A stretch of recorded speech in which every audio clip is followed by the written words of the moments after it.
Tell me, is there an expectation of return with the goddamn orange pill moon boys? Seriously, you've got to show this clip to anyone into cryptocurrency. It's a must-see because Charles Hoskinson, a big name in crypto, has just unleashed a tirade against Gary Gensler, Joe Biden, and the preferential treatment Bitcoin seems to receive from US regulators. Meanwhile, Cardano and the broader crypto market are left grappling. Give it a listen and tell me what you think. He's discussing the crackdown on high-quality crypto assets, with the SEC labeling them as securities, except for Bitcoin. What's your take? Does he make a valid point? You have to ask Microsoft to do something with their products. You have to sign their licenses to do something with their products. It's centralized. But in a commodity, anybody at any time can wake up and say, you know what? I'm going to grow some wheat. You know what? I got some gold over there. I'm going to take it and sell it in a global marketplace. That's why the CFTC exists. Kind of makes sense, right? These are open protocols. But then they come in and say it's a security. Okay, well, what the hell does that mean if it's decentralized? How does Bitcoin register? Oh, but it's not. Then explain to me the difference between Bitcoin and Ethereum and Cardano and the rest of the gang. Explain it to me. Like I'm 5 years old. Run the goddamn Howey test on it and show me the difference between the two. Tell me, is there an expectation of return with the goddamn orange pill moon boys? It's there. His frustration is palpable. The man is absolutely fuming. I wonder, would his words gain more traction and support if he approached it with more diplomacy? He's advocating not only for Cardano, but for the entire crypto universe. Yet could this very passion be his downfall? Interestingly, Cardano enthusiasts seem to admire his fiery approach. I shared this video with a few Cardano supporting friends, and their appreciation for it grew with each viewing. He appears quite impassioned, veering off into amusing anecdotes from his past, like this well-known photo with the crypto influencer, Crypto Finally, aka Rachel Siegel. This image resurfaces in every bull market, clearly irritating him. Or that picture where I'm hanging out with Rachel Siegel, the Cosmopolitan, will be posted again and again and again and again and again and again and again and again and again and again and again and again. Getting tired of it? Again and again and again and getting tired of it? Get again and again and again and again and again, as if it happened yesterday. Cardano's journey to surpass Solana or XRP is a steep one, not to mention overtaking giants like Bitcoin or Ethereum. That seems almost unattainable. For Cardano to truly make its mark in the US, it's crucial to grasp the full picture. So, I think it's time to show you the entire video. It encapsulates the core challenge cryptocurrencies face with the SEC. Charles Hoskinson articulates the universal predicament facing all digital currencies. Pay attention to this part. I'm eager to hear your thought. Please talk about the SEC. There's nothing to talk about. Nothing at all. I see all these people say, well, can you go and prove you're not a security? Guys, everything is a security right now, according to the SEC. They would say Bitcoin and Ethereum were a security if they get away with it. Because the reality is that the way that the 1933 investment contracts define, Howey test is defined, is overly broad. And what happens is they litigate it if they really care. Baseball cards could be securities if they really wanted them to be. Why not? When you have policy through enforcement instead of legislation, it leaves a catastrophic harm to an industry. And normally what happens when you have a well-functioning government is whenever a new technology comes, like we saw with the Digital Millennium Copyright Act and the NSF-AUP and other things that were passed in the 1990s, like with the internet, is that the legislative arm of the government shows up and says, our rules that were written 70 years ago cannot possibly have imagined and comply with this new industry that exists. The United States, we regulate things by boxes. You're a currency, FinCEN, and BSA and this other stuff. You're a commodity, CFTC. You're a security, SEC, et cetera, et cetera. Well, what do you do when you have an asset that can be everything all at once? It can be a security, it can be a commodity, it can be a loyalty point, it can be a representation of real estate, it can be intellectual property, it can be a collector's item, it can be an identity, and it can be all of those things at the same time. Who regulates that?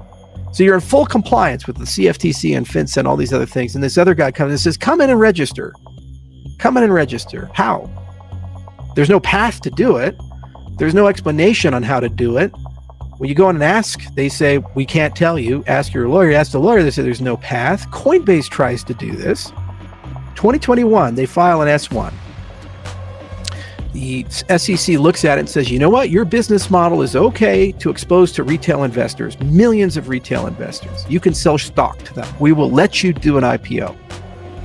They explain their listing, all the assets, including ADA. We're on that. The SEC checkmark.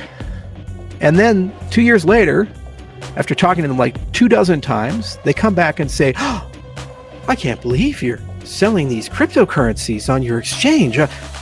Well, we don't understand this model. You guys are an unregistered broker dealer, and we have to take you down. They say, what the business model is exactly the same with the business model that you approved and allowed us to sell our stock to retail investors with. You spent a year and a half with us and millions of dollars of legal fees talking to you guys. Why then wouldn't everything be okay? No, now it's not. And I said, well, what about all the time, the 2 years we talked to you, we have a broker-dealer license. We certainly could figure out a way to do this. You ghosted us. And now you're suing us. And Kraken. And Bittrex. And everybody else. What do you do? The courts obviously will resolve this, but the problem with the executive branch is they know that if they sue people, resolution takes 2 to 3 years, and even when they lose, they just go nee, and they just keep going until the legislative branch stops them. This is a failure of Congress in the United States. They need to pass a law, and they need to set clear rules, and the vast majority of people in the industry will follow those rules. The rules are not clear. It's impossible to comply with them. And I would love a memo to be drafted to show how, because it's not possible. Now, prepare for the most intense segment. This is the moment Charles really lets loose. Interestingly, this display of raw emotion has actually drawn more people to support Cardano, despite Charles's somewhat abrasive manner. In this part, he really goes off. I'm curious, do you find yourself agreeing or disagreeing with his stance? Drop your thoughts in the comments. Take a look at this. And also to argue that every single thing is a security.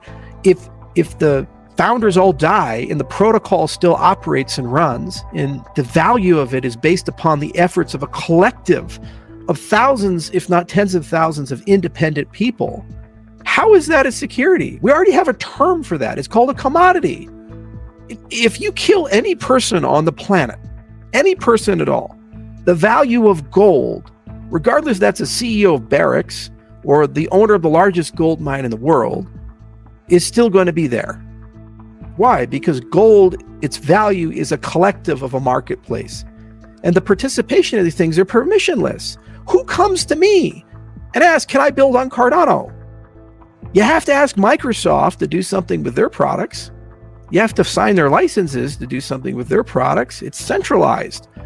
But in a commodity, anybody at any time can wake up and say, you know what? I'm going to grow some wheat. You know what? I got some gold over there. I'm going to take it and sell it in a global marketplace. That's why the CFTC exists. Kind of makes sense, right? These are open protocols. But then they come in and say it's a security. Okay, well, what the hell does that mean if it's decentralized? How does Bitcoin register? Oh, but it's not. Then explain to me the fucking difference between Bitcoin and Ethereum and Cardano and the rest of the gang. Explain it to me. Like I'm 5 years old. Run the goddamn Howey test on it and show me the difference between the two. Tell me, is there an expectation of return with the goddamn orange pill moon boys? It's there. There's so many different planks and angles that you can take a look at this thing from. And by the way, if you subpoena and attack about 3 different entities, you could perform a 51% attack on Bitcoin, because that's the way the hash power works. But it's decentralized, apparently, and Team Orange gets a complete pass. It's a pathetic joke. It's an absolutely pathetic joke. You know, and it would be funny if not for the fact that hundreds of millions of dollars of legal fees have been exhausted in this Pyrrhic war that's being fought on the industry. And they'll lose court case after court case, as they already have and will continue. And then at some point, It'll stop. There will not be an apology. There's not going to be any money that comes back, and we'll just move on. Like we did with the Kennedy assassination. We'll just move on. Like we did with Vietnam. We'll just move on. Like we did with Iraq and Afghanistan. We'll just move on like we're doing right now with COVID. We'll just move on like we did with all the things that have happened the last 50, 60, 70 years in the United States history. It has to stop. It honestly has to stop. Why do I praise libertarians come in? Because the only people that seem to think the only people seem to improve the situation, the people that are unraveling the government. It's not accountable anymore. People harm people, they get away with it, and they just move on, and nothing changes. Essentially, he's drawing parallels between the US government's mishandling of major events like the Vietnam War, the 2001 Afghanistan invasion, and even the COVID crisis, suggesting that these issues eventually faded into the background in America. He implies that the current challenges facing the crypto world will similarly be overlooked and forgotten. In the end, Charles Hoskinson may never receive an apology, and it's clear that he's exasperated by this realization. I'm tired of it. I think our industry's tired of it. The entire reason cryptocurrencies exist is not because somebody woke up and said, man, tokens on the internet is such a good idea. The entire reason cryptocurrencies exist is that we're trying collectively to reestablish the social contract, because the social contract is horrifically broken. If the people in charge are unelected, unaccountable, and don't ever have to prove to us, the beneficiaries of the public trust, that they're doing good for us.